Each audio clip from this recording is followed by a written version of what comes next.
Hello, Josh, we have now got you back to a new Phineas and Ferb episode review, and if you missed the last one, go and check it out. And we're back with the next two episodes of Season 3 of Phineas and Ferb, and this is another good episode.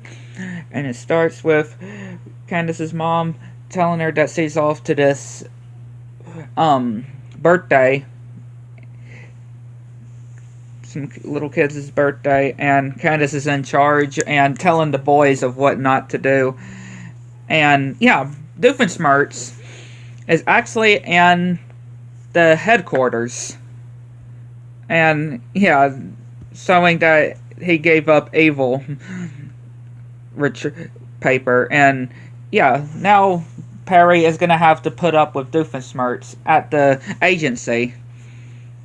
Because, also, Doofenshmirtz explains of how he tried to fire his inator, and he was thinking to himself, what if he's actually not that evil? And he actually decided to be on the good side, try to work at the agency. And of course Norm finds a plug and plugs it in, and it turns on the inator. The reason why Doofenshmirtz's inator didn't work is because he didn't plug it in. So now the inator that he was going to fire at Roger to turn into a baby, it now fires, and now it turns Phineas and Ferb into babies. And yeah, they just start just going all over the place, not standing still. And yeah, Doofenshmirtz is saying that apparently the agents are on a coffee break, and Candace is trying to get a picture for their mom, and yeah, they keep just throwing the paper and just messing it up and drooling on Candace's phone. And then yeah, when she's trying to find her phone, Phineas throws it into water.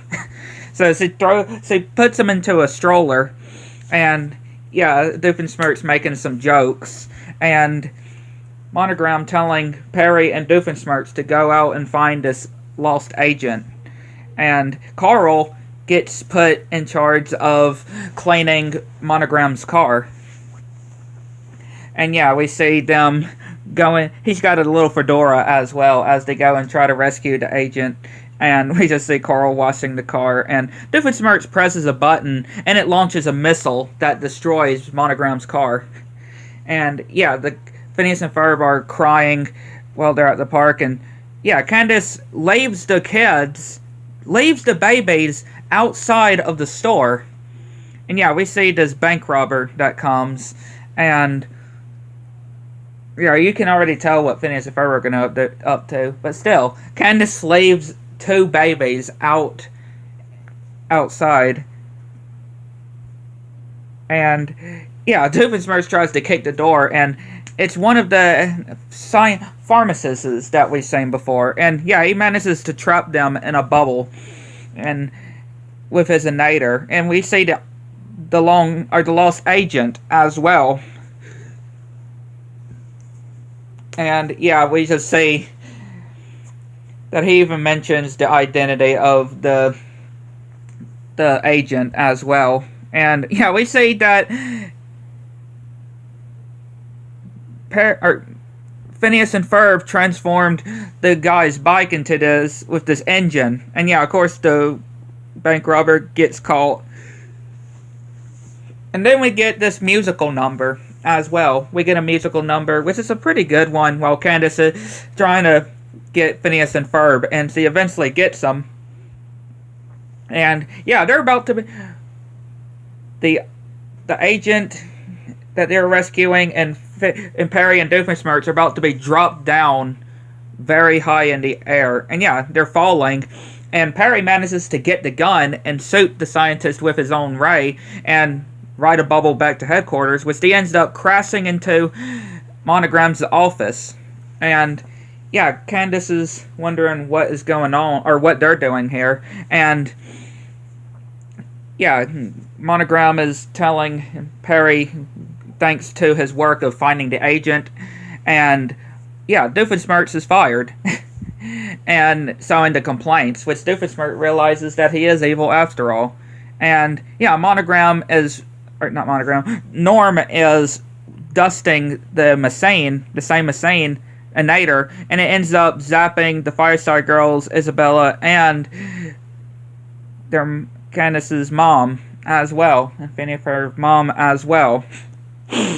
So now Candace has more babies that she's gonna have to take care of. And then we go to another good episode, which starts with 1914, where we see Phineas and Ferb on this expedition, and they find this amulet, this ancient amulet, which they get, and end up getting trapped by Doofenshmirtz, which they end up getting chased by this Yeti as well, and the Yeti throws a snowball, hits Norman Doofenshmirtz, and Phineas and Ferb fly away, and they end up in this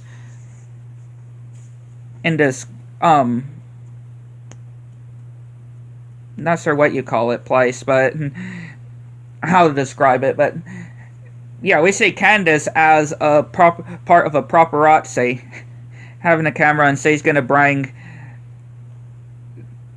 her mom, the chief, the evidence. And yeah, we see Isabella, which she actually says that her mom was seemingly missing, so she decides to tag along with them to help find her mom and get a map. And yeah, we see Perry with Monogram and Carl and go into the Fez dispenser. And yeah, they get dropped off by Baljeet and Buford, and they make it to a temple, and yeah, we see them just going through these different doors on this another song, which is a pretty good one as well. And then they get trapped, and yeah, bump into Doofenshmirtz once again. And Isabella was a part of this the whole time. Yeah, even one of her cards saying dirty double crosser. And yeah, she held her part of the bargain of the deal, and now she sees her mom, which she gets kicked in. Yeah, Doofenshmirtz kicks her in with her mom, and he twists the amulet, which causes this giant corn colossus to come to life. And yeah, we just see Perry just coming in with these backup women dancers, and well, he's freeing Isabella and her mom, and Phineas and Ferb and Candace.